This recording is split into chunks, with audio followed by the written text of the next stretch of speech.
Good evening. We are going to get started. We apologize for the technical issues that we were having online, so that is delaying us a little bit, but we are ready to go. So here we go. So good evening. I'm the YWCA Northeast Kansas CEO, Kathleen Marker, and it's my great pleasure to welcome you to the 19th Annual Concealed Revealed Art Auction. This benefits the YWCA Center for Safety and Empowerment. We want to thank you for joining us here in this room and also out there live streaming. We, as a community of advocates and survivors and allies, are here to help fund the vitally important services of the Center for Safety and Empowerment. As you know, we provide survivors for sexual and domestic violence, stalking, and human trafficking. Now, before we move on, and I begin tonight's event, I want to recognize that it is Sexual Assault Awareness Month. This is an opportunity for all of us to center and uplift the experiences of survivors of sexual violence of all sexual and gender identities. It is my hope for each and every one of us tonight that we walk away with a better understanding and greater sense of purpose when it comes to our own individual and our collective healing, survival, and resistance. I'd like to recognize our sponsors and supporters of this event, without whom we would not be able to pull this off. Thank you to the historic Jayhawk Theater and to SciTech for making tonight's live stream possible. We also want to take a moment to recognize tonight's sponsors, Stormont Vail Health, the Shawnee County District Attorney's Office, Leader Fuel Now, Bison and Bee. Also want to recognize Clayton Wealth Partners, Ernest Spencer Metals, HTK Architect, BT & Co., People's Insurance, and Schwert Contract Interiors. These sponsors have given generously in support of our work, providing shelter, counseling, and so much more to support survivors of gender-based violence in Northeast Kansas. So please join me in giving them a round of applause.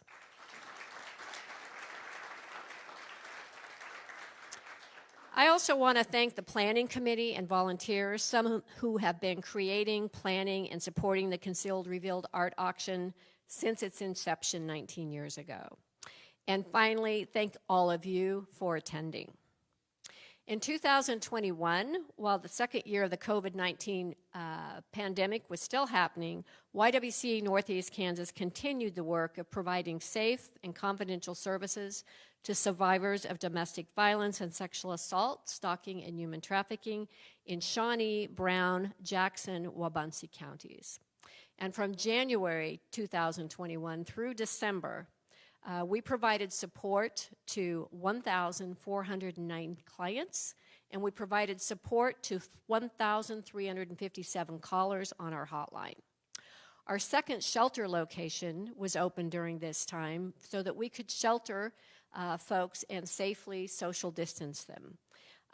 This was an effort that took a great deal of work of our staff and our supporters, and so we were really grateful for that.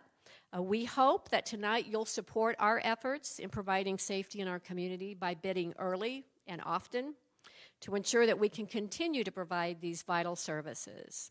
You have until 7:30 p.m. tonight to place your bids on the silent auction items. Again, silent auction items until 7:30 and until 7:15 on the live auction items.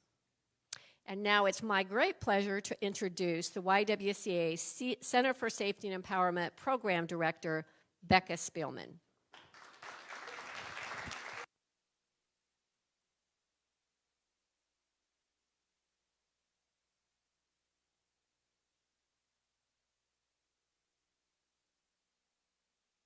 Thank you, Kathleen. Good evening, everyone. As the Program Director for the Center for Safety and Empowerment, I'd like to take a moment to thank Center for Safety and Empowerment staff, interns, and volunteers who hold space every day for survivors to process their trauma and experience validation while communicating to survivors that they are not alone. These individuals are creating safety for and empowering survivors of relationship violence through every interaction, every service they provide. The provision of these very services is what we are fundraising for today. And many of our advocates are here with us tonight. Please give them a round of applause.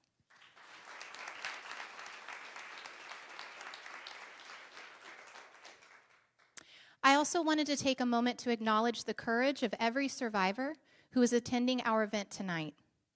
The spirit of our event this year is one of hope and resilience.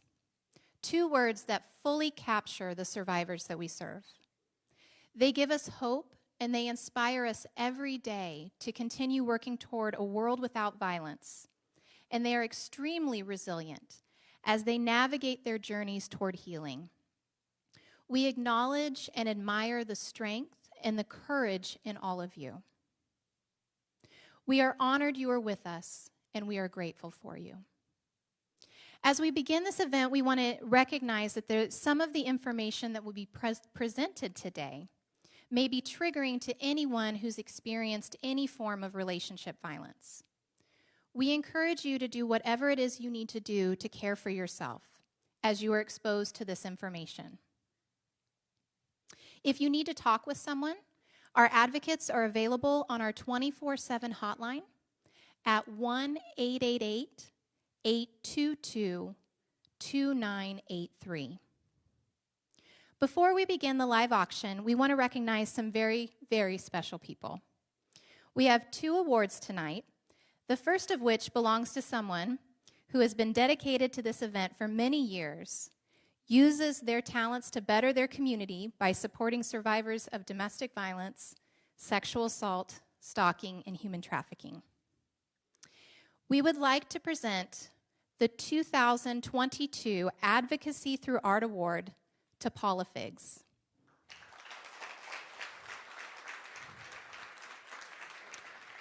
Paula Figs is the office manager for the YWCA Center for Safety and Empowerment, and she has served in this role since February of 2012.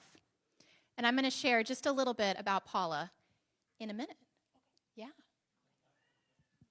We'll just have you on the edge of your seats waiting. Ready? Okay. Paula J. Figs is a Topeka-based artist who has furthered YWCA's goals each day through her work at the Center for Safety and Empowerment. In addition, Paula has supported the organization and its mission by contributing highly detailed graphite drawings and floral acrylics to the Concealed Revealed art auction for each of the last 10 years. She's very excited for this year's offering, Blue, an acrylic pour painting. We're going to do a brief picture and then I will continue all things Paula.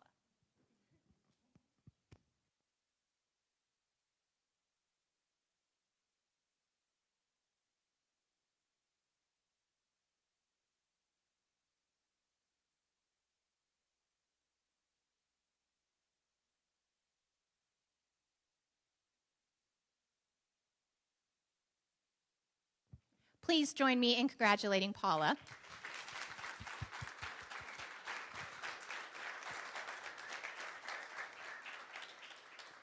Very, very deserving award. I'm going to share just a little bit more about Paula, and then we'll go into the next award recipients. So Paula has an extensive background in art, having earned both a bachelor's in fine arts from Emporia State University, with an emphasis in commercial art in 1983, as well as her master's studies in oil painting in 1985. She began working with pour paintings 4 years ago. In that time, she has developed her skill and control over an inherently chaotic process by experimenting with materials such as sewing machine oils, treadmill oils, silicone-based oils, paint extenders, and various hair products. Paula draws inspiration and motivation from her 3 daughters and her 4 granddaughters.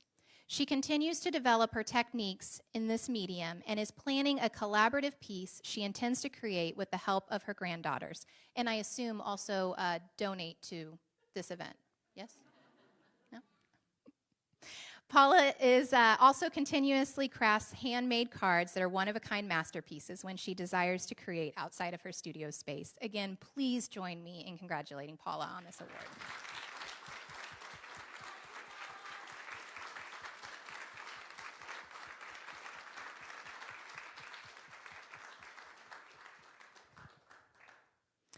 Our second award this evening recognizes an organization who has been dedicated to meeting the needs of survivors of domestic violence, sexual assault, stalking, and human trafficking in Shawnee County. Thanks to the tremendous partnership from Stormont Vail Hospital's forensic team, the Center for Safety and Empowerment has seen an increase in the number of requests for our advocates to provide emotional support and advocacy at forensic medical exams by 375% over the past 3 years. With that, we would like to present the 2022 Outstanding Community Partner Award to Stormont Vail Hospital's forensic team. Please join me in welcoming them to the stage.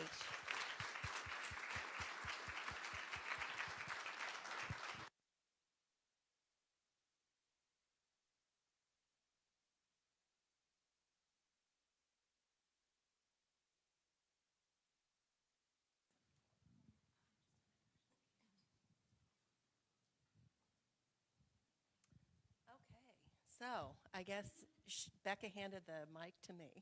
You are in charge now.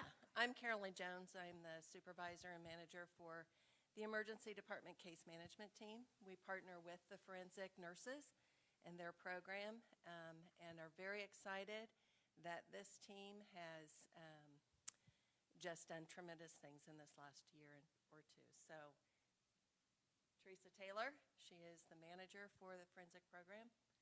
Sarah Evans Simpson, she is our supervisor. Elizabeth Rivera is one of our forensic nurses. Kristen Perez, Jamie Ganson, Brooke Oxendale, who really put a lot of pieces together at the very beginning of the program. Christy Mull, our emergency department case manager, and several of my team who are not here today, but they're here in spirit.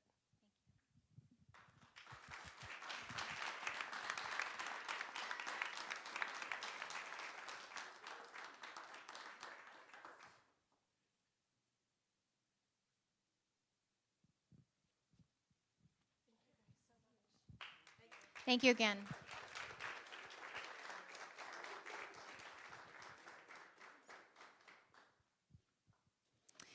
It is now my honor to introduce you all to Graciela Baruman and Sarah Fazell, who will be emceeing the live auction portion of tonight's event. Graciela is the Managing Director for Global Education Outreach at Kansas State University. Graciela began her teaching career as the lower school Spanish teacher, and at Topeka Collegiate, and in her 10 years of teaching experience, she has taught students from every level, ranging from pre-K through higher education. Her research interests include first-generation college students, global education language acquisition, culture, equity access, family engagement, and identity in education. Because of these interests, she is very proud of being a member of the YWCA board and has seen the impact and value of their programs firsthand. Sarah Fazell has been a longtime supporter and MC for the Concealed Revealed Art Auction, and we're happy to have her back once again this year. Sarah has served as the executive director of Arts Connect since 2012. Arts Connect is a nonprofit organization based in Topeka that focuses on supporting the creative sector in all disciplines and broadening the understanding of how the arts make our community more livable, equitable, and healthier. Over the years, this work has been done through massive community mural projects, management of the Topeka's First Friday Art Walk, and constant focus on creating opportunities for the development of artists in Topeka. Sarah lives in Topeka with her family, where they are current caretakers of the 1885 Victorian home in which she grew up. Their kids attend a Spanish-English dual-language public school program, and Sarah loves working in a community ceramic studio in the Nodo Arts District whenever possible, spending time experimenting and making presents for reluctant but ultimately grateful friends and family. She says, "Art is the glue that holds us all together, individually and as a community. It is a language that transcends the boundaries between us. The arts are as important as the air we breathe and the water we drink. And in order to maximize the potential of our communities, we must maximize the potential of artists and creatives around us." Please welcome Graciela and Sarah.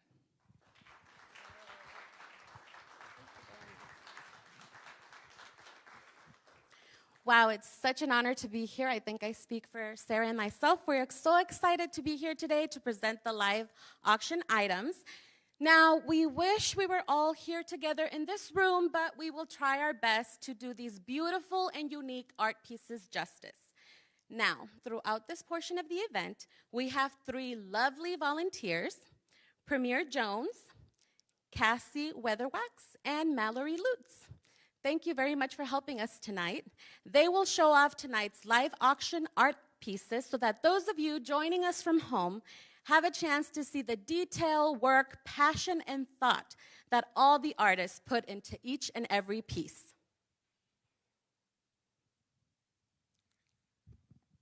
Hi, everybody. Hi, everybody out there in internet land. So, this is the time when you all get your phones out. If you have not found the live stream, I guess you're not hearing what I'm saying. But for those of you who have found it, please find your favorite pieces. Follow along. We will present the live auction in order. The silent auction will remain. The live auction will close at the end of the event. The silent auction will remain live until 7:30. So every dollar bid tonight goes directly to supporting survivors in Northeast Kansas. If you're watching on the GiveSmart platform, bid, you can even see who you're bidding against if you need to hassle anyone by text message or anything like that. So I will start with the first piece, which is a mixed media painting in acrylic and ink by Shannon Fouquet. It is called Honeycomb Queen, valued at $195, and we hope that the bidding has already started at least $100. Shannon says that her art embraces her love of nature, animals, and the beauty of the world around us. So enjoy this piece as it gets taken around the room. And if you can't hear at home, there are lots of oohs and ahs, so feel free to ooh and ah along with us. Nice.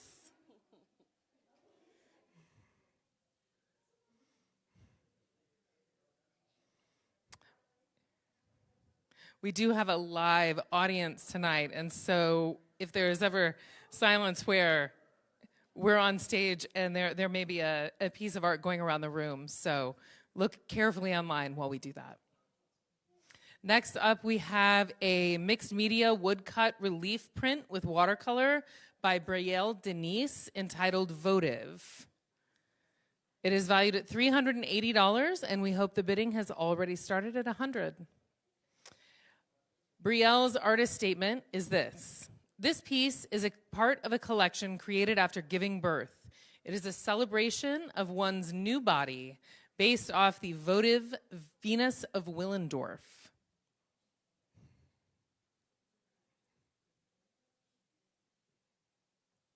Next up, we have tonight's honoree, Paula Figs. Woo! This is her piece that is an acrylic paint and Floetrol entitled Blue, valued at $100, and we have, I'm sure, already started the bidding at $100. Paula's artist statement reads as follows. Pour paintings are both very process-driven and very chaotic. For the past several years, I have enjoyed the harmony in that juxtaposition. Each piece has a similar formulaic setup, but a distinct and unpredictable result.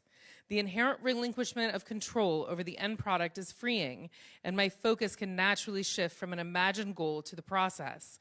And I find that my color choices, application technique, and the finishing sheen get the attention they deserve. For this piece, I chose to use white, violet, and a deep Windsor blue, which reminds me of my late mother, who passed away last September. She and I bonded over our passion for art, and I feel that the loyal, reassuring coloring of this piece contrasts with its tumultuous imagery in a way that mirrors a complicated mother-daughter relationship. So thank you, Paula, also again, for donating this, and I hope you all enjoy seeing it. Is that, yep. Thank you very much, Sarah. We truly have amazing artists and pieces tonight. Now, I want to take a moment to talk about the impact the YWCA Center for Safety and Empowerment has on our communities. Like we mentioned earlier, in 2001, advocates from the YWCA Center for Safety and Empowerment provided safety and advocacy service for 217 adult and child sexual violence survivors in Shawnee, Brown, Jackson, and Wabunsee counties. We want to thank everyone that is a part of this amazing work. The impact you make in our communities gives a very special purpose to what we're doing tonight. Now, let's return to the auction. So our next piece is Carrie Jo Gross, Composition in Jewel Tones. The value is $750, and the starting bid is $250. Carrie shared with us that the act of painting allows her to process emotions while applying layers of paint mixed at different consistencies laid on top of each other, like thoughts and passing in silence of a long afternoon. Each painting is an opportunity to explore her inner thoughts and emotions. It is the process, not the product, that drives her. She paints until she has achieved some sort of harmony in these feelings, and she invites the viewer to spend time exploring the interplay of textures, movements, and opacies as reflecting on the emotions they create. So please take a look at this piece and don't miss out. Now, our next piece is from Michael Sondergroff, and it's called Beauty and Strength. The value is $150, and the starting bid is $100. Now, Michael wanted the flowing gown in the colors of spring to symbolize a new beginning. He made the acrylic gown in the form of a butterfly, symbolizing both strength and beauty in the women the YWCA supports. I think we can all see the beauty in his creation, and this would be a great piece to have at home and remember all the great things the YWCA does for our community.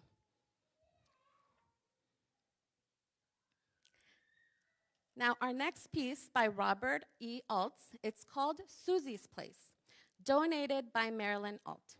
The value is $600, and the starting bid is $200. Now, here is a statement from Robert's wife, Marilyn. Robert passed away in 2008. He was an artist, art therapist, and a longtime supporter of the YWCA. We want to thank you for this amazing gift and for sharing the memory of him with us. So take a look and start your bids.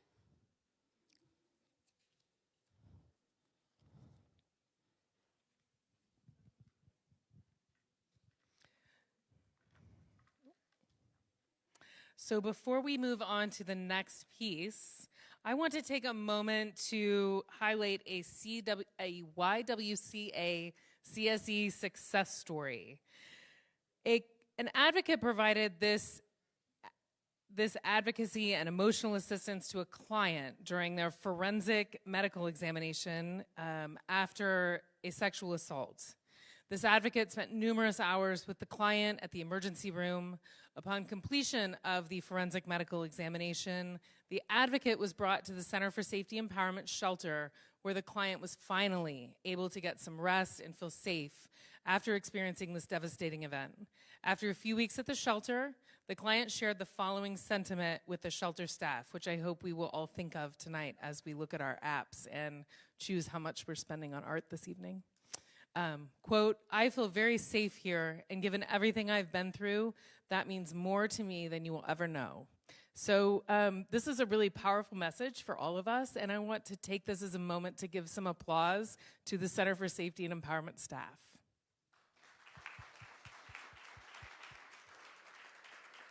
Without the staff of the CSE, this work wouldn't be possible. They are the boots on the ground, and they do very hard work to make sure that these people are do survive. So thank you. So back to the auction. This next piece is entitled Life Drawing by Mark Ralston. It is pastel, and it is valued at $300 with a starting bid of $100. His artist statement reads as follows: "From the moment we wake until our heads hit the pillow, we as a society are surrounded by the visual arts. Art is an act of communication that is experienced through the process of interacting with art as a viewer." Mark's favorite quote on art is from an art and literary critic named Walter Pater. "Art comes to you, proposing frankly to give nothing but the highest quality to your moments as they pass."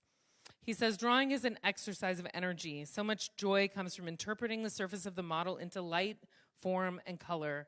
The intensity of the act of drawing allows me to be in the moment and immerse myself in the creative process. I hope the viewers of my work also enjoy these thoughtful moments as they review my work and they find something that speaks to them." So for a slightly awkward Vanna moment, the piece I'm about to say next is right behind me. So I feel like I should do that for everyone at home. This next piece is by an artist named Alicia Saucedo. It is a crochet fiber art sort of dream catcher style piece, so it's a little bit 3D. So Alicia's statement reads, "As a person who serves in the healing of mind and body, she imagines that she arrives in a space with openness and desire to connect. I use multiple mediums that encourage and facilitate emotional growth to support people in achieving a sense of empowerment and embodiment. I carry the same purpose with my art. Utility, community, and acceptance are what I hope is always expressed through my work." And I'll turn it back over to Graciela. Thank you very much, Sarah. What a beautiful piece. Please take it home. It's gorgeous. Now, we would like to invite to the stage tonight a survivor who uses her voice to change the world. So please join me in welcoming Gabrielle Geary.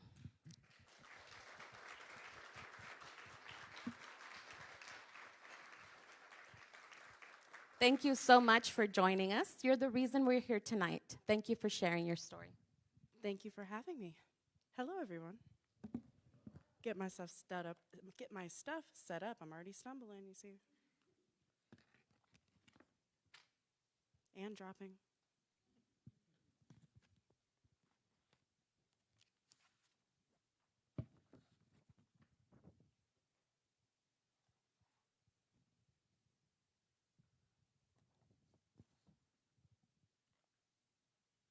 I didn't know what I was going to be dealing with before I got here, so sorry. Surprise!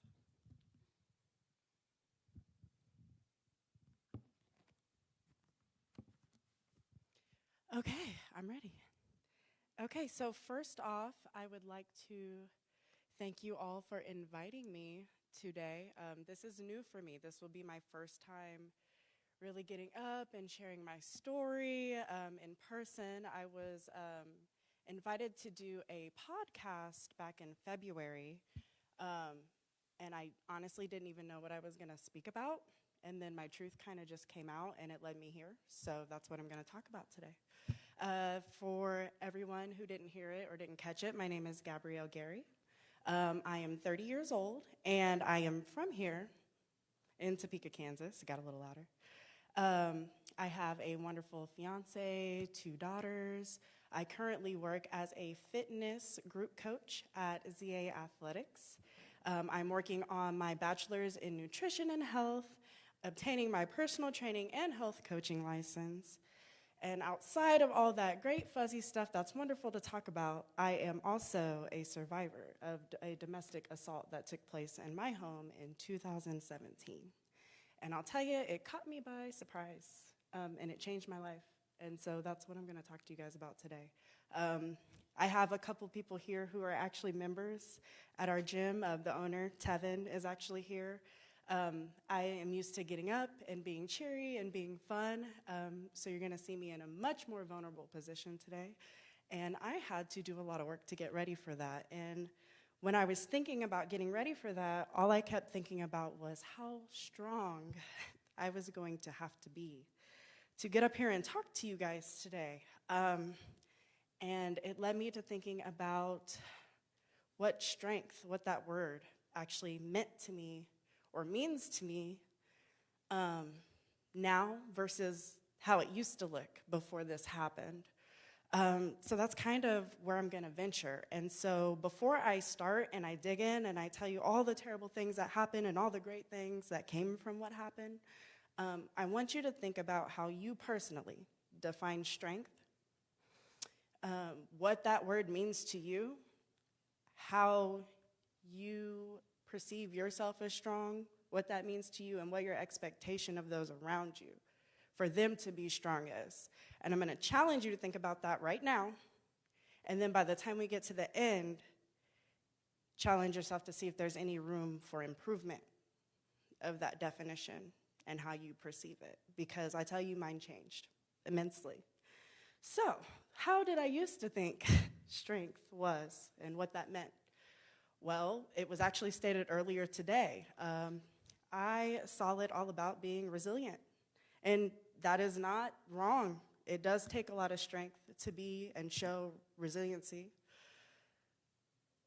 But what does resiliency actually look like? It doesn't look like what we normally show. What we always show is, I'm okay, I'm fine, I can get through it. Someone offers help. No, I don't need help. I'm okay. That's what strength usually means to us, getting through it by yourself, making it happen by yourself. Or even if you have people to lean on, using their strength, even them telling you, you're strong, you can get through it. But what does that really look like besides physically showing strength? That's what we're going to talk about. Before we get into that, I'm going to tell you what actually happened. So what happened to me happened back in 2017. I was assaulted and beaten and held hostage in my home. And guess what? It was the person who was the closest to me at the time. Someone I never thought would have touched me. Didn't even really verbally abuse me. We spent all our time together. I didn't know this would happen. I met him back in 2017, and for the sake of this speech, ironically, his initials are BS. And he put me through a lot of it. So that's what we're going to say. So I met BS back in February of 2017. I admit I gave him a lot of access that he did not earn or deserve. I gave him access to my home, access to my vehicle, access to my family, access to my friends, access to pretty much anything that he needed, even banking information, something as simple as a pin on my debit card. Can you go get some cash? Sure. That simple. Nothing crazy. By June 2nd of 2017, this person changed my entire life. So my day, June 2nd, started out as just a normal day. I got up. He was at my home. Had to go to work. Worked at a bank as a supervisor. We bickered. We argued. But it was nothing. You know, whatever, you argue. You do that. It's whatever. Went to work. We texted back and forth. Whatever. You do that. You argue. I needed to go get registration on my dang car. My tag's redone. Left work, went and took care of that. Went home for a bit, just to see how he was doing. We had been arguing, kind of wanted to tighten things up, make sure we were okay, make it through my work day a little bit more stable. Because one thing that a lot of people don't talk about in these situations, and you don't realize it while it's going on, there's an undercurrent of emotional that occurs before you ever get to the physical abuse. And I didn't even know it was happening. I was so twisted around the fact that he was upset with me that day that instead of going to take care of my car and coming straight back to work, I made time to go home and make sure he was okay. I want to say it's the worst mistake I could have made, but it led me here, so maybe it's not. Got home. We continued to argue, unfortunately. In that moment of arguing, he stated, and you never forget these things as they happen, he stated that he did not care about me and that he was staying there to use me for my things. So what does any woman or person do in that situation? Well, okay, get your stuff, leave. That's fine. I have plenty of things without you here. From here, it's not going to get pretty, and I'm just going to let you guys know that. From that moment, I was picked up and slammed to the ground. I was forced into my daughter's room, who fortunately was not there, thank God. I was beaten with the buckle side of a belt until I bled profusely. Holes were put in the wall and the doors. Then I was left there and told to sit in my toddler's bed so I could sit in timeout, like a child that I was. Close the door, lock the door. Then he came back and told me I had to take a shower. I needed to clean myself because I was dirty. I vividly remember going into the bathroom, and it hurt to take off my shirt because I was bleeding through it from that beating. At that point, I noticed I was bleeding from my head, from my ears. I didn't notice it at the time, obviously, until I looked at myself in the mirror. Then I was forced to take a shower, where he filmed me taking a shower, naked, washing off all this blood. And I was told that that video would be sent to friends and family in my phone because, not to mention, he used my phone to do it. I was told that that video would be sent and put out on social media while this was happening. And as I obviously told him not to do that, then I was beaten further in the bottom of my tub. I was hit in the head several times with his fist. And he turned off the shower from the shower head onto the bottom of the tub faucet and began to waterboard me underneath the faucet. So this was not a good time. It caught me by surprise. I was in shock while this was happening. And luckily, it ended at a point. He let me get up, told me to clean up the mess. And another vivid thing that always sticks out to me is my shower curtain was white and there was blood all over it. So my first thought went to, okay, clean up the mess, blood on the shower curtain. I picked up the shower curtain. In this moment, while this was all going on, he also stated, hurry up. Clean this up in 10 minutes or I'm going to kill you and myself. So I start to take the shower curtain to the laundry, and luckily he didn't follow me, thank God. I was able to slip out the back door. Now, how humiliating is slipping out the back door? I was still naked. I had to run down the street to a neighbor's, but I had to go. I had to go. So I ran down the street, went to a neighbor's house. Had to be God. She used to be a first responder, so she knew exactly how to handle the situation. While this is happening, he's destroying my home. TVs are getting thrown around. Obviously, I said I ran out naked. He takes my keys and my car and my wallet and anything he can think to grab and runs off in my car. I then spend the rest of my day in the hospital. I had to get some stitches. I had quite a few bruises. And one thing that a lot of people don't know, unless they go through an unfortunate thing like this, is you are bombarded at the hospital. And it's all for people who care. They're all there trying to help you. I think I had to retell the story at least 5 times within 5 or 6 hours to everyone who came. I had to show bruises. I had to take pictures. Now imagine this all happens in an afternoon. This all happens in one afternoon. You were at work, and your day changed.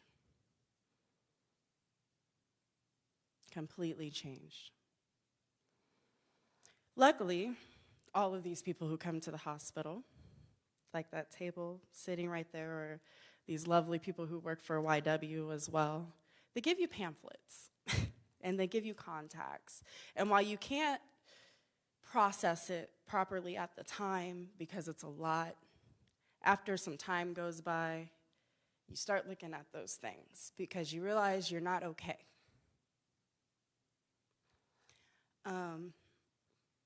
One of my very good friends who's here today recognized that I wasn't okay. And she took me to go get help at the YW at that. And I'll admit, at that time, I was not ready. So when I went, I wasn't looking for a place to stay. I had a place to stay. But I was looking for guidance. And so I met with a therapist. And one of the best things, I think I met with them twice. That was it, because as I said, I wasn't ready. But one of the best things that they introduced me to was vocational rehab, was victims crime compensation. And what victims crime compensation does is they help with the financial burden and the cost. Because another thing that people don't talk about is the little things, the small little things that happen. As I said, he took my car. He totaled it. He got in a whole police chase in Missouri and totaled it. So I no longer had a vehicle. He tore up my home. I mean, when I say tore up, by the time I went back, there were holes in the wall. There was clothes all over the place from him grabbing stuff and running out of there. Obviously, there was leftover items from the fact that he stayed there. There was things missing. They collect things and items for police evidence, small things, the shower curtain. That was an example. So you have to replace all of those things. You have to come in and clean up. You have to handle those things on your own. If you need time off of work, they will pay you. They will help you with that. They will replace your income if you qualify. So although I didn't utilize this at first, that introduction from YW changed the course of pretty much between then and now for me. And that's very powerful. So, again, back to strength. I tried to be strong. After a couple months, went back to work. Ended up getting a new car, went right on about life, and I started having panic attacks at work. Unprompted. Gotta go, can't be here, fight or flight. New thing, never happened. Like I said, this changed my life. These were new experiences. Luckily, I worked for the state of Kansas, and they have a 10-day program where you can utilize 10 days to take off if you have been in a domestic altercation and you need that time off. Now, that's great because most employers don't even offer anything like that, but let's get real. What's 10 days with panic attacks in court? Is it anything to anyone who's been through that? Is that much? So it wasn't going well, as you would probably guess. That being said, I started going to therapy. Anya Navarre is my therapist. She could not be here today, but I definitely credit a lot of my growth and changes to her. She has been my therapist for 4 years now. She's amazing. But I started seeing my therapist. That led me to actually utilizing victims' compensation, and I was able to take off almost a full year from work and focus on being okay again. And that process is not as quick or as nice as you may seem. I had to be very vulnerable with myself and admit that I wasn't okay. See, that's where this strength thing comes in. Because for so long, even after this happened, I just wanted to be okay. I just wanted to go to work, take care of my kid. I wanted to come home, and I wanted to pay my bills. And that is all I wanted to do, and I could not do that without help. So, as I sit here and get vulnerable and tell the quick version of my story, because there's a lot more than just 5 seconds of me speaking and sharing what happened. There's a lot of aftermath, as anyone who's been through this knows, that goes along with this. This was the very quick version. This doesn't even involve the court mess and all of that. It's just what happened to me. But what I will say is, if something has happened, if you know someone going through something, refer. We are here with all of these individuals from all these different places and all these different companies who are here for this, and that is what they do. Since meeting with my therapist, I was able to not only have that time off of work, I also worked with her to establish a client relationship with vocational rehabilitation. If anyone doesn't know, that is also a state program. And for those who are affected with different disabilities, including things that come from or stem from assault, they will help you with things like either reintroducing yourself back to the workforce after having time off, or even put you through school, which I utilize them for that, for all those fancy little things I was talking about I do at the beginning. One thing I didn't mention is stemming from this, I was diagnosed with PTSD. I was diagnosed with severe depressive disorder and generalized anxiety disorder. There is no way even a year ago I was coming up here and talking to you guys. I was running off the stage. I wouldn't even said yes. There's no way, no way. It takes time. It takes time to rebuild. It takes partnership to rebuild. And it takes effort from yourself to admit that sometimes you have to break to rebuild. So, all of that being said, I want us to revisit our idea of strength and what it means to you. I already kind of told you guys what it meant to me before. It was solely based on resiliency, solely based on outer. How do you handle a situation when it's tough? Are you okay? Do you get through it? Now I see strength being about vulnerability, about being able to be honest with yourself, being honest with others, about what we've been through, about how we're doing, not just saying, hey, how you doing? Oh, I'm great, when it's not true. I see strength differently. And I hope that you think about that, because one of the big things I realized is the people around me unintentionally helped me create that wrong definition of strength. I was brought up to believe strength was something different than what it's supposed to be. And this experience taught me that strength is about breaking down the walls to rebuild a true foundation instead of just walls that people get to see because they're pretty.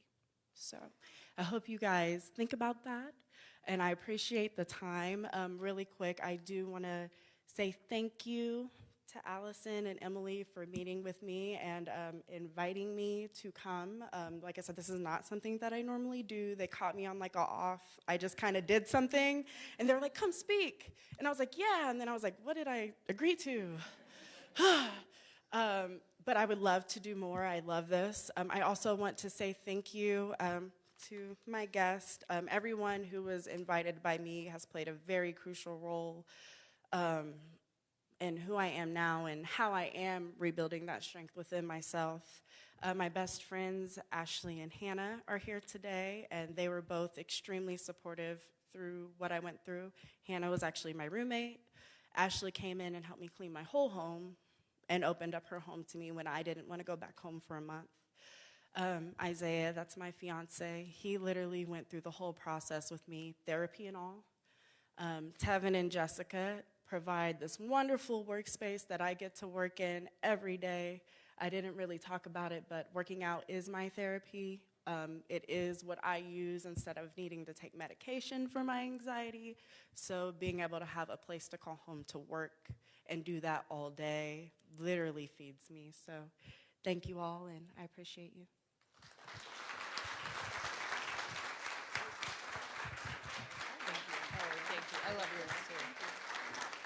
Nice work.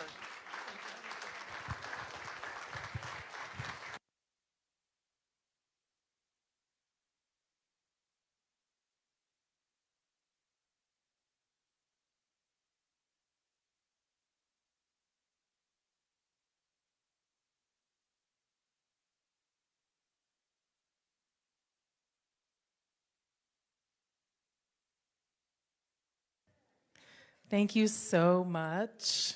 I've been the MC of this event a lot, and it is it's such an honor to get to be present for when these survivors every year speak about what they have been through and how the services of the YWCA have helped them make their lives whole again. So, thank you. Thank you for sharing. So, we're going to go back to the auction. Hi, everybody out there in Zoom land or live stream land, and to all of you in the room. The next piece is by Ryan Bishop. It is a photograph called Beneath the Golden Dome. Ryan's statement reads as follows: "There have been many times in my life where I've found myself with a sense of wanderlust, feeling like I need to escape the perceived confines of my Midwestern upbringing, thinking that there was so much more out in the world than what I could find around me. As time went on, I found myself observing the beauty and character that has always surrounded me. I just had to look closer. The goal of my photography is to draw attention to the beauty that I see in Topeka, Kansas, and the Midwest as a region. Too often, our home is referred to as a flyover state. I hope my work can help demonstrate that there is so much more to find if you take the time to look." The next piece is entitled "There is a Solution and We Can Help" by an artist named Paul Punzo. It is valued at $150. Paul's statement says, "I create authentic block prints using ink washes, breaking down black canvas black carvings to make vibrant, iconic prints. This piece tells us about the solution of a program to help people overcome alcoholism and addiction." And with that, I'll turn it back to Graciela. Thank you, Sarah. As we continue showing off these beautiful pieces, we recall one client's statement after receiving services through the Center for Safety and Empowerment for the first time. She shared, "I felt unconditional, positive support as a result of the services I received.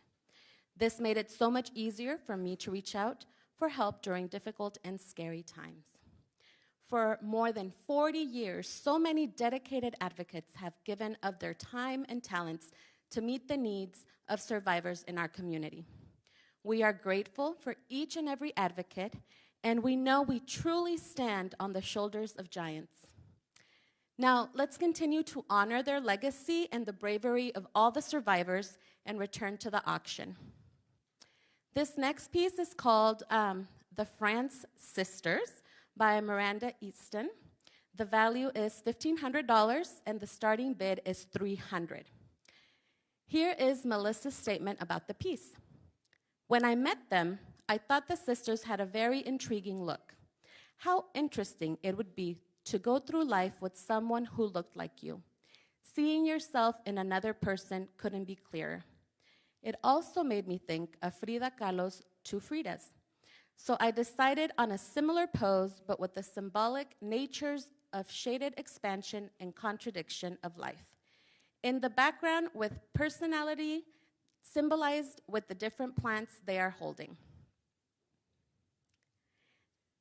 Now, next is a piece by Becky Draker's True Blue Night.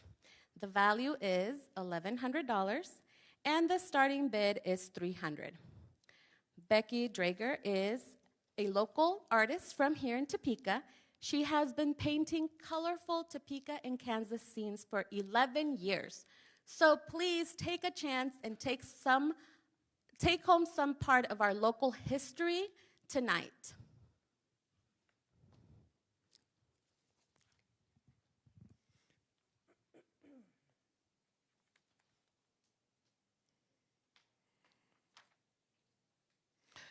So next we have a digital photograph collage, I think, by Judith and Danny White.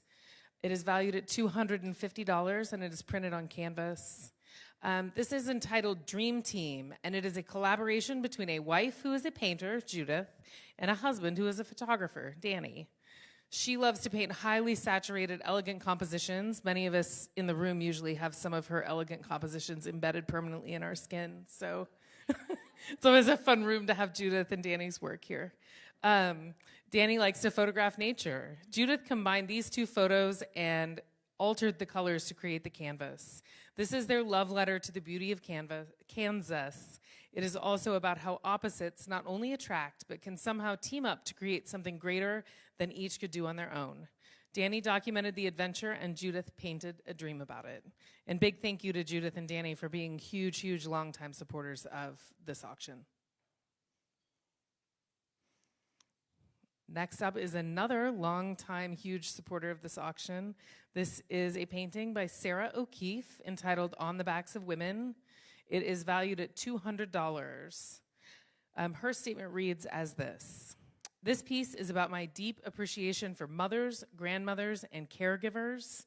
The work of women is severely undervalued and underpaid, but women are the life force who make it all thrive, who get things done, all with their babies on their backs. Their efforts often go unseen as they work in the background. The rest of us only see the flowers of their labor. As a new mom myself, this role has transformed me to my core and given me a close-up view on how vital women are to communities, and also how lawmakers look nothing like those investing in and tending to the very big needs of these small children. Everyone and everything around them is their garden, beautifying and making the world a better place. I dedicate this piece to our babies' grandmothers, Grandma Kathy and Grandma Linda, who carried us as children quite literally, but also carried us through a childcare drought in the past years, who have given us the best gift by cultivating, nourishing the growth of our baby." Next is Oshara Misha. This piece is entitled Releasing Trauma Mind. I believe it is a set of bookends, if I'm correct. Value is at $100. They are wood and mirror and acrylic paint. Before the pandemic, I started going into a deep depression. I didn't reach out to anyone. I've been on this road before, as I had a diagnosis of depression, anxiety, and PTSD years previous. I decided I'd had enough. I decided to write words on a big canvas in black marker, and I wrote down phrases that were opposites of thoughts in my head. I needed to get to another place in my life. I needed to release this trauma in my body. Every day for 2 years, I looked at a word or phrase and kept adding to it. I realized the more I read a word or phrase, I felt better in my body reading the words.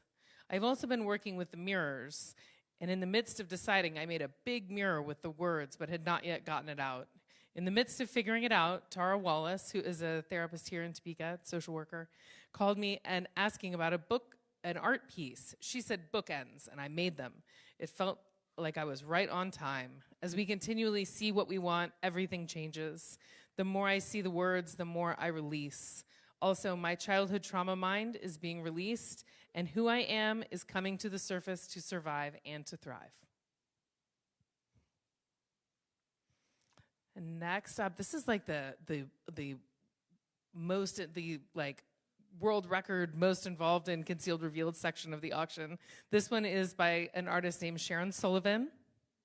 It is called Connected. It is a beaded necklace that is iridescent handmade glass beads, valued at $200. Sharon says, during the pandemic, we have all become more conscious of our human need for connection. Indeed, it is the driving force on many of our decisions. I chose the netting technique because every bead depends on its connection to the next bead to create the necklace. Purple is the domestic violence awareness color, and teal is the sexual violence awareness color. The design symbolizes these connections. With every stitch, I marveled at the persistence and resilience of the YWCA CSE staff to keep us all connected, to keep serving survivors, and to keep our work moving forward during the pandemic. So with gratitude, Connected is dedicated to them. From Sharon. So before we conclude this evening, I think that is all of our live. Is that correct? Okay. Before we conclude, I want to share 2 more quotes from survivors who have been served at the Center for Safety and Empowerment. One is that it has been such a blessing to have you in my corner. You continually uplift and support me. You gave me hope when I didn't think I could go on another day. You have shown me respect, compassion, and love, and I am a better person for knowing you. And the second is, thank you for helping me recognize my own self-worth. I am finally happy and feel I can be free to be me. I feel free for the whole for the first time in my entire life, and I love myself now. And so that is partially the work that the CSE staff does, but that work would not be possible without all of you who support this event this evening, who have purchased art, who will maybe go on to volunteer and get more involved in the work that they are doing. I want to remind everyone, but right before I give the mic back to Graciela, that you can click on the donate button in the app at any time you would like to and donate absolutely any amount. So I think that will stay live after the auctions close. In case you didn't spend enough money on art, which you should do anyway, you can do that by clicking donate and go from any amount you would like to donate. And that is at cr2022.givesmart.com. And I'll turn it back to Graciela. Thank you, Sarah. And I want to thank everybody for tuning in tonight and giving generously. Thank you again to Gabrielle for being so brave and sharing her story. And thank you to everybody that supports survivors, and that includes everybody at home. So please donate freely. You have until 7:15 to place your final bids on the fabulous live auction items. And remember that the silent auction will close at 7:30 p.m. Now, if you do not win anything tonight, we hope you will still consider making a donation, as Sarah mentioned. Your generosity will support the very important services that the YWCA Center for Safety and Empowerment provides our community. Thank you very much for joining us, and thank you for giving Sarah and I the opportunity to be a part of this very special night. And now we turn it over to the main event. No, Kathleen. Certainly not the main event. When I think about main event, it is really thinking about resiliency in a different way. Thank you for that message. What a powerful story. Thank you for your vulnerability. You are truly an amazing individual. This is an amazing night. And I want to thank, first of all, Sarah and Graciela for keeping the bidding lively and for sharing the inspiring offerings of our wonderful artists tonight. Wow. So far, we have raised $18,351.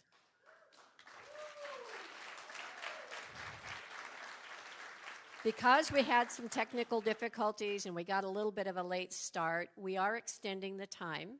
And so you can continue to bid on live auction items until 7:45. And you can continue to bid on silent auction items until 8 o'clock. Help us get to $25,000.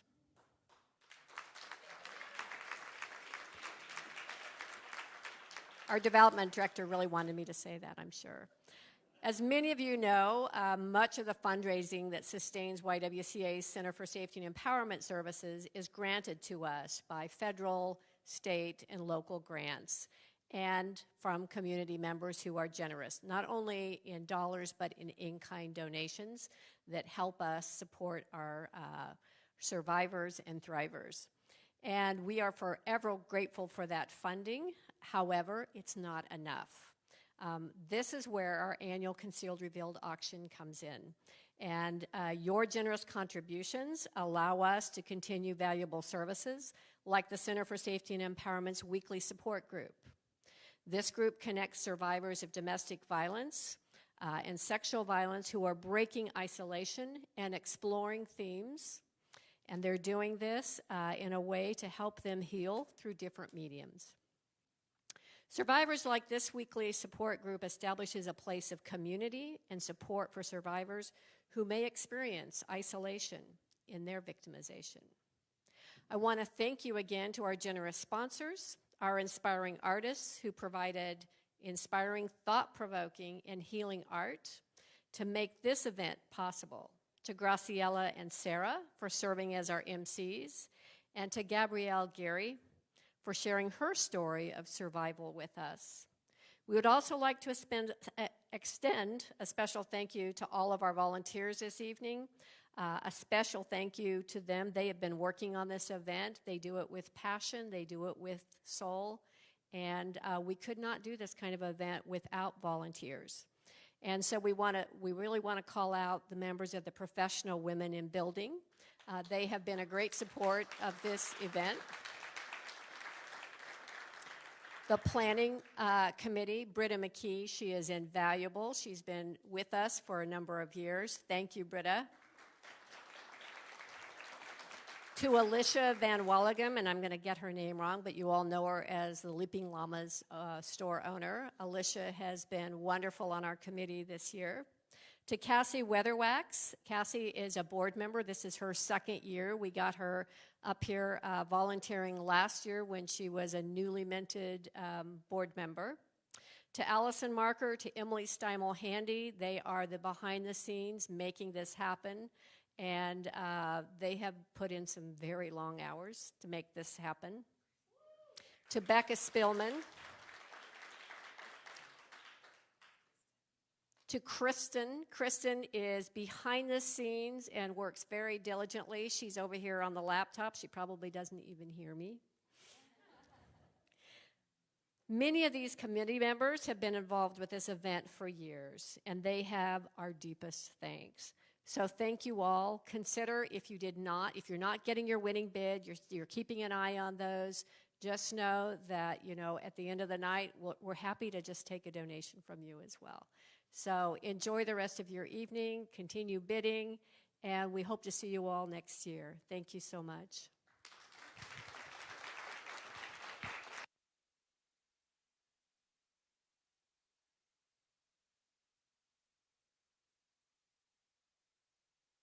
To all of you out here in the public space, please continue to enjoy some beverage, spend some time mingling, talking, looking at the art.